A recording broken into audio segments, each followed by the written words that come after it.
उस रात बादल कुछ ज्यादा ही गरज रहे थे। बिजली बार बार आकाश को चीरती जा रही थी। बरसात का पानी ओलों के साथ गिर रहा था और तेज हवाएं पेड़ों को जड़ से हिलाने लगी थीं।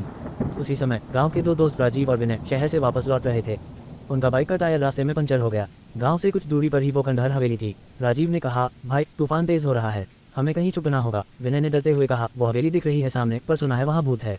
राजीव ने हंसते हुए कहा, अरे डरपोक मत बन, भूत वूत कुछ नहीं होता, चल वहीं चलते हैं। रात बिताकर सुबह गांव चले गए। वे दोनों हवेली के अंदर चले गए। हवेली के अंदर गुप्पा अंधेरा था।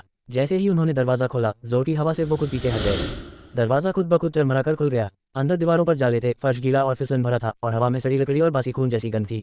अचानक राजीव को एक दीवार पर एक पुरानी तस्वीर मिली, एक महिला की जिसकी आंखें अजीब सी चमक रही थीं। लगता है किसी रानी की तस्वीर है, राजीव ने कहा। विनय ने गौर से देखा और बोला, इसकी आंखें तो जैसे हमें घूर रही हों। वो दोनों ऊपर के कमरे में गए। खिड़की से तेज हवा अंदर आ रही थी। तभी जोर की बिजली कड़की और अचानक पास की अलमारी खुल गई। अंदर एक लाल जोड़ा, एक पुराना दर्पण और एक टूटा हुआ खिलौना था। राजीव ने दर्पण उठाया और जैसे ही उसने उसमें देखा, उसका चेहरा काला पड़ गया। उसने देखा कि उसके पीछे कोई औरत खड़ी है, लंबे बाल, सफेद चेहरा और आंखों से खून टपकता हुआ।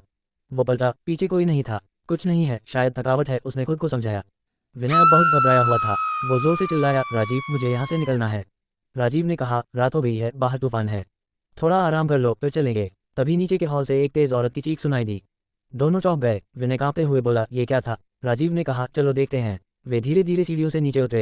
हर कदम के साथ सीढ़ियां करार रही थीं। जैसे ही वे हॉल में पहुंचे, उन्होंने देखा कि वही महिला जिसकी तस्वीर ऊपर थी सामने खड़ी थी। उसके बाल जमीन तक लटक रहे थे और उसकी आंखें आग जैसी जल रही थीं। वो चीखी, मेरी मौत का बदला कौन देगा? राजीव और विनय डर के मारे जड़ हो गए।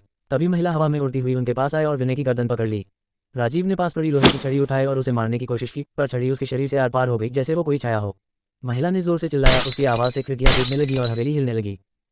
तभी एक बूढ़ा साधु वहां आ गया। उसने मंत्र पढ़ने शुरू किए और भूतनी की तरफ त्रिशूल फेंका। भूतनी चिल्लाकर गायब हो गई। साधु ने राजीव और विनय को संभाला। विनय ने रोते हुए पूछा, बाबा ये कौन थी? साधु ने गहरी सांस लेकर कहा, ये रूपकला थी, इस हवेली की राजमाता। उसके पति ने शक में उसे जिंदा जला दिया था। तब से उसकी आत्मा बदला लेने भटक रही है। हर तूफानी रात को वो प्रकट होती है, अपनी पीड़ा सुनाने। उसकी आत्मा को शांति नहीं मिली। जो उसकी तस्वीर देखता है वही उसका अगला शिकार बनता है। राजीव ने कांपते हुए कहा, मैंने उसकी तस्वीर देखी थी। साधु ने कहा, इसलिए उसने तुम्हें चुना, लेकिन तुम भाग्यशाली हो कि मैं समय पर पहुंच गया।